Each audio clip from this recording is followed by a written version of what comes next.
बड़ी अपडेट है कि रामपुर उपचुनाव से पहले आजम खां को बड़ा झटका लगा है। आजम के मीडिया प्रभारी ने भारतीय जनता पार्टी ज्वाइन कर ली। आजम के साथी फसाद खान ने भाजपा का दामन थाम लिया है। यूपी भाजपा अध्यक्ष भूपेंद्र चौधरी ने भाजपा ज्वाइन कराई है फसाद खान को।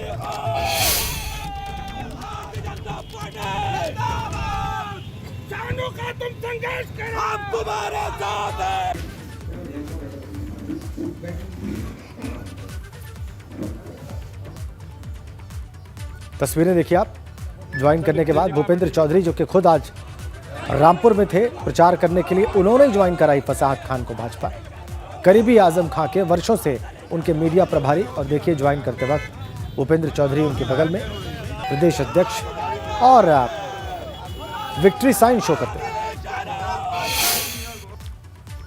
उत्तर प्रदेश भाजपा के प्रदेश अध्यक्ष भूपेंद्र चौधरी ने आज रामपुर में रोड शो किया और सबसे बड़ा जो खबर है वो ये है कि आजम खान के मीडिया प्रभारी फसाद खान शानू अपने समर्थकों के साथ भाजपा में शामिल हो गए हैं। प्रदेश अध्यक्ष ने उनको जो भाजपा में शामिल किया है। सर, आजम खान के सबसे करीबी फसाद खान शानू जो मीडिया प्रभारी अरसे तक रहे, आज उन्होंने भाजपा ज्वाइन की आपके हाथों पर, कितनी बड़ी कामयाबी है भाजपा के लिए? निश्चित रूप से हमारे लिए सौभाग्य का दिन है कि आज जो उनके मीडिया प्रभारी हैं आजम साहब के, उन्होंने भारतीय जनता पार्टी ज्वाइन की है। हम सब लोगों ने उनका स्वागत किया है। भारतीय जनता पार्टी के मजबूती के लिए सब ने संकल्प लेकर हम सब लोग आगे बढ़ेंगे और निश्चित रूप से उनके आने से भारतीय जनता पार्टी के संगठन को भी और हमारे काम को बड़ा आधार मिलेगा। और आने वाले 5 तारीख को हम सब मिलकर भारतीय जनता पार्टी के आकाश सक्सेना जी के नेतृत्व में कमल खिलाने में सफल होंगे। मैंने उनका बहुत बहुत स्वागत करता हूं और हम सब लोग एक विचार से जुड़े लोग हैं। भारतीय जनता पार्टी सबका सम्मान के साथ हम भारतीय जनता पार्टी को आगे बढ़ाने का काम करेंगे। रामपुर में नवाब काजिम अली खान ने भाजपा प्रत्याशी का समर्थन कर दिया, उसके बाद अब जो है फसाद खान शानू भी अपने समर्थकों के साथ भाजपा में आ गए हैं, तो क्या माना जाए इस चुनाव में नतीजे क्या होने वाले हैं? नहीं, पूरे देश में भारतीय जनता पार्टी की स्वीकार्यता, मोदी जी के नेतृत्व में भारतीय जनता पार्टी पूरे देश में सबकी पार्टी है। सबको साथ लेकर हम चल रहे हैं और सब समाज के सब वर्गों का समर्थन, आशीर्वाद मोदी जी को और योगी जी को मिल रहा है। निश्चित रूप से जो हमारा कमिटमेंट है, सबका साथ, सबका विकास, सबका विश्वास, उस फार्मूले पे हम लोग आगे बढ़ें। हम लोगों का संकल्प है रामपुर की बेहतरी के लिए काम करेंगे और बेहतरी के लिए उनका समर्थन सबका उन्होंने दिया है, तो रामपुर के गर्व की बात है, हमारे लिए गर्व की बात है। और विधानसभा में बड़े अंतर से भाजपा जीते। आजमगढ़ के बाद अब रामपुर और मैनपुरी दोनों जो सपा के गढ़ थे, क्या उसमें भी भाजपा कमल खिलाने की तैयारी में है?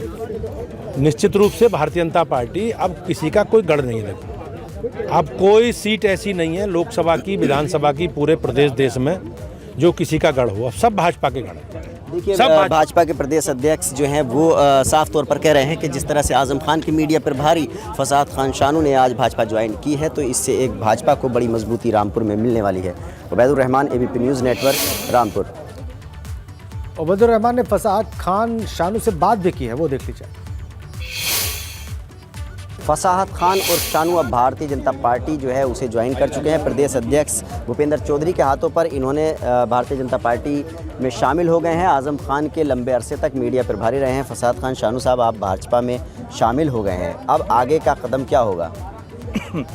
अब आगे का कदम ये होगा कि ये अब्दुल जब तक सिर्फ दरी बिछाता था, जब अब्दुल सिर्फ नारे लगाता था, आज उसको यकीन हुआ है कि भारतीय जनता पार्टी में ही अब्दुल की सुरक्षा की गारंटी और सम्मान है।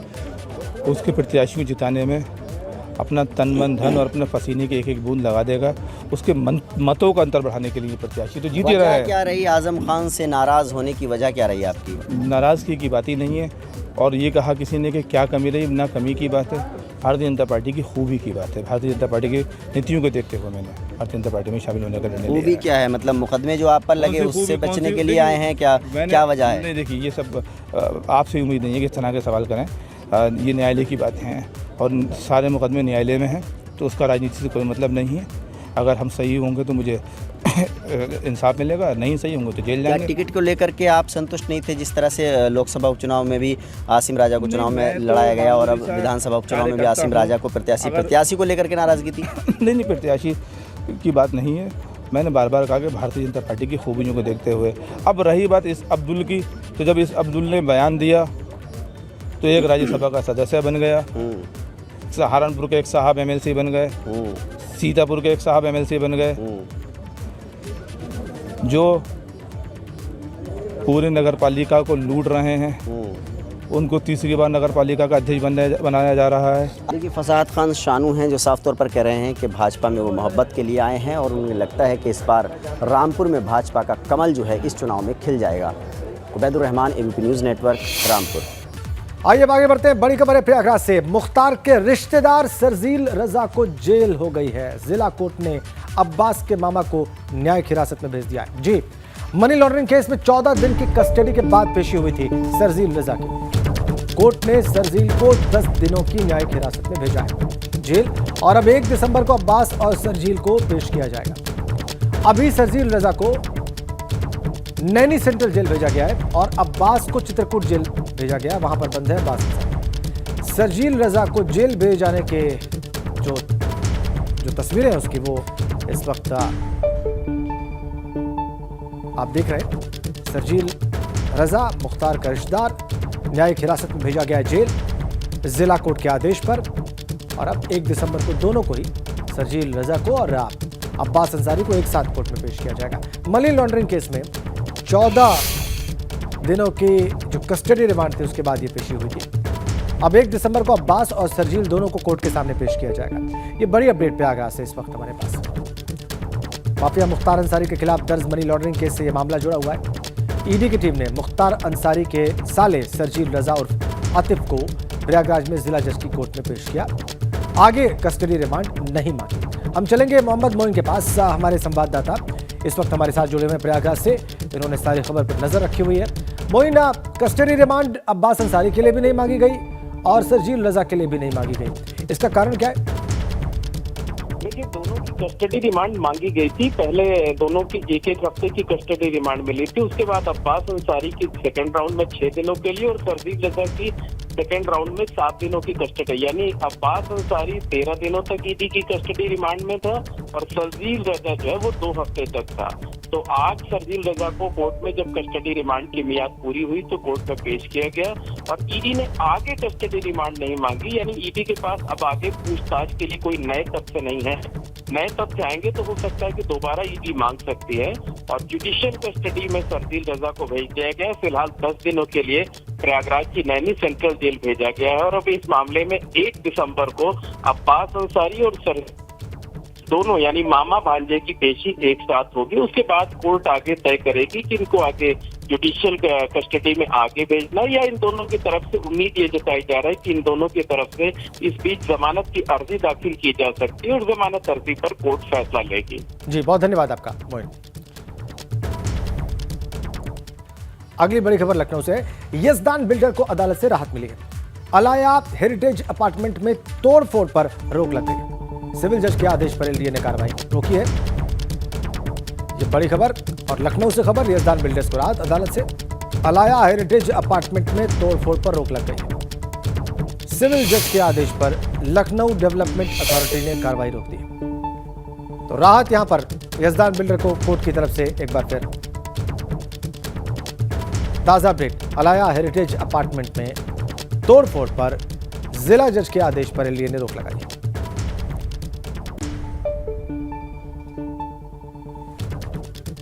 बड़ी खबर। यजदान बिल्डर को अदालत से राहत।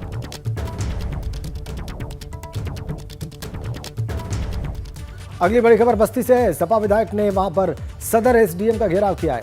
सपा विधायक महेंद्र यादव ने एसडीएम पर आरोप लगाए। वोटर लिस्ट से समर्थकों का नाम कटवाने का आरोप सदर एसडीएम पर लगाया है। तहसील परिसर में ही धरने पर बैठ गए सपा समर्थक। सपा विधायक महेंद्र यादव ने बीएलओ पर फर्जीवाड़े का आरोप लगाया है। शहर के 400 से ज्यादा मुस्लिम वोटर्स का नाम जानबूझकर काट दिया गया। महेंद्र यादव ने एसडीएम शैलेश दुबे से मिलकर कार्रवाई करने की मांग की।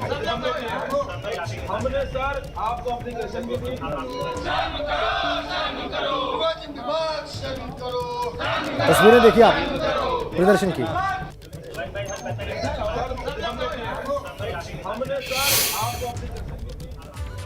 इधर गाजियाबाद में छात्रा के अपहरण से हड़कंप मच गया है। नंदग्राम के नई बस्ती इलाके में अपहरण की खबर है। छात्रा के परिवार से फोन पर रंगदारी मांगी गई। कल से लापता है 12 साल की मासूम छात्रा। केस दर्ज करके जांच पड़ताल में पुलिस जुटी। गाजियाबाद में नाना नानी के यहां शुरुआत से ही रह रही थी बच्ची। छात्रा के परिवार से फोन पर रंगदारी मांगी गई। केस दर्ज करके जांच पड़ताल में पुलिस जुटी हुई है।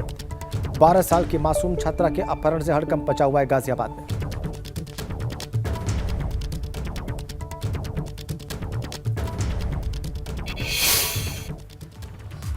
अगली अपडेट सोनभद्र से है। वहां पर अवैध शराब के साथ 2 तस्कर गिरफ्तार कर लिए गए हैं। पुलिस ने 900 पेटी अवैध शराब पकड़ी है।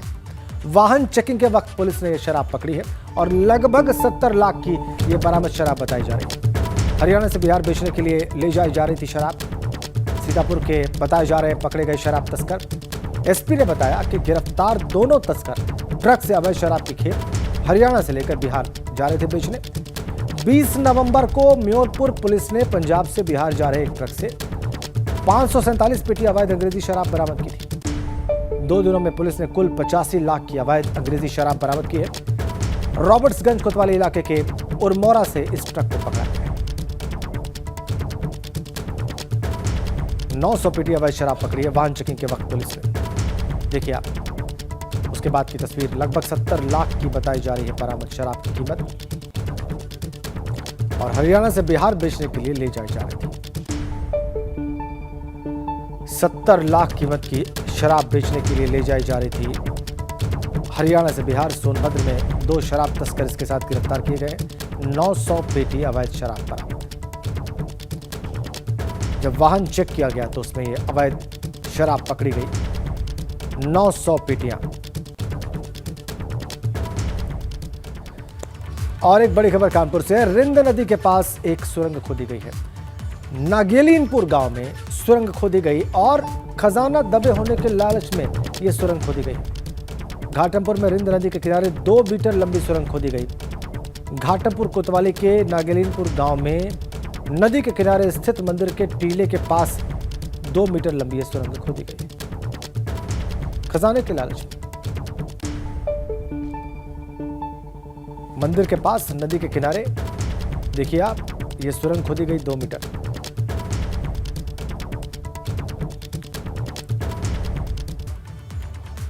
एक बड़ी अपडेट प्रयागराज से इस वक्त हमारे पास है। सपा नेता आजम और बेटे अब्दुल्ला को बड़ा झटका लगा है।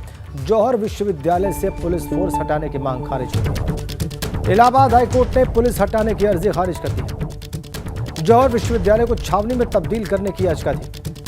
यूनिवर्सिटी कैंपस से पुलिस हटाने की मांग की गई थी और हाईकोर्ट ने कहा कि बिना ठोस आधार के राहत नहीं दे सकते। जस्टिस विवेक कुमार बिरला और जस्टिस राहुल चतुर्वेदी की डिवीजन बेंच ने फैसला दिया है। अदालत की टिप्पणी कि आजम खान के खिलाफ कई आपराधिक मुकदमे चल रहे हैं और ऐसे में उन्हें बिना किसी ठोस आधार के राहत नहीं दी जा सकती। यूपी सरकार की तरफ से आजम खान की अर्जी का विरोध किया गया था। सरकार की तरफ से कहा गया कि कैंपस में मौजूद पुलिसकर्मी किसी तरह से रुकावट नहीं बनते। वहां कानून व्यवस्था बनाए रखने के लिए जितनी फोर्स की जरूरत है उतनी ही तैनाती की गई है। आजम खान विश्वविद्यालय के चांसलर और उनके विधायक बेटे अब्दुल्ला यूनिवर्सिटी ट्रस्ट के सेक्रेटरी हैं। याचिका में साल 2019 के हाईकोर्ट के आदेश का हवाला दिया गया था। याचिका में कहा गया था कि पुलिस का पहरा बिठाकर यूनिवर्सिटी के कामों में बेवजह का दखल दिया जा रहा है।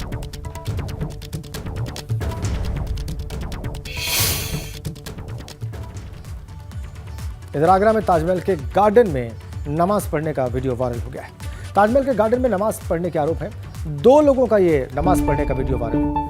एएसआई अधिकारियों के संज्ञान में यह मामला ही नहीं है। ये थोड़ी हैरानी की बात। वीडियो वायरल है लेकिन एएसआई अधिकारियों के संज्ञान में मामला नहीं है। क्यों? ये देखिए आप, ये नमाज पढ़ने के ताजमहल प्रांगण के भीतर ये वीडियो वायरल है 2 लोगों का। एएसआई अधिकारियों के संज्ञान में यह मामला नहीं है जबकि वीडियो वायरल हो चुका है। आगरा से खबर, वीडियो आप देख रहे हैं जो वायरल हो चुका है। 2 लोगों को नमाज पढ़ते हुए देखा जा सकता है। वैसे उनके चेहरे स्पष्ट नहीं है। मुख्तार के चचेरे भाई की पत्नी की संपत्ति कुर्क हो गई है। जी, गाजीपुर में 1,15,00,000 की संपत्ति कुर्क कर दी गई। थाना मोहम्मदाबाद के सिराज मोहल्ले में मुख्तार अंसारी के चचेरे भाई मंसूर अंसारी की पत्नी आबिदा अंसारी के साथ ही निकहत की 2 लैंड प्रॉपर्टीज कुर्की गई। दोनों की कीमत 1,15,00,000 बताई जा रही है। कुर्की के दौरान मोहम्मदाबाद के एसडीएम के साथ साथ भारी मात्रा में पुलिस बल वहां पर मौजूद रहा। इस लैंड प्रॉपर्टी पर ईंट भट्टे का संचालन हो रहा था। इसके अलावा जिले में 4 और कुर्की की कार्रवाई की जाएगी और इसके लिए पुलिस पूरी तरह से तैयार हो चुकी है। उत्तर प्रदेश सरकार के द्वारा अपराध और अपराधियों के खिलाफ लगातार कार्रवाई की जा रही है। अगर हम बात करें उत्तर प्रदेश में माफियाओं, तो माफियाओं के खिलाफ भी लगातार कार्रवाई की जा रही है।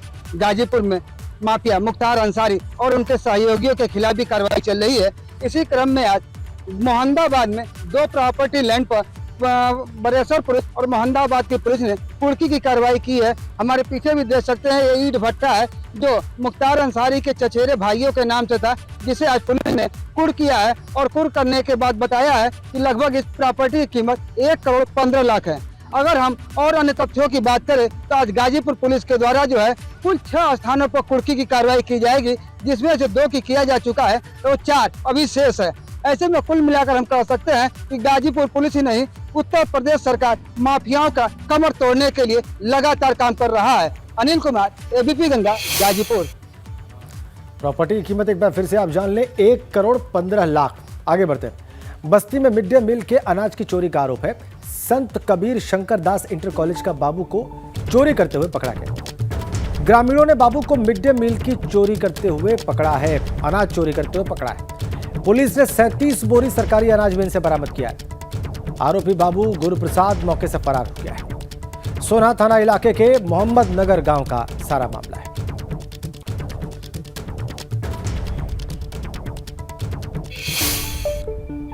इधर गाजीपुर में सपा विधायक ने मृत भोज यानी 13वें की परंपरा बंद करने का आह्वान किया है। जंगीपुर से विधायक डॉक्टर वीरेंद्र यादव ने कहा है कि 13वें का चलन मुलायम सिंह के गांव सैफई में लोगों ने बहुत पहले बंद कर दिया था। नेताजी के निधन पर भी 13वीं संस्कार नहीं हुआ और इसी से प्रेरणा लेकर 13वीं नहीं मनानी चाहिए। इस भोज में या तो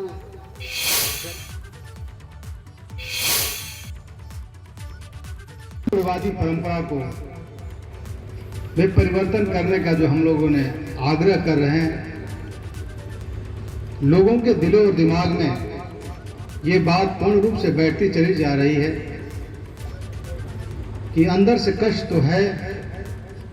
हमारे परिवार का एक सदस्य जो चले गए हैं और चले जाने के बाद 13वें के दिन हम उनका व्यापक पैमाने पर मृत्यु भोज कर रहे हैं।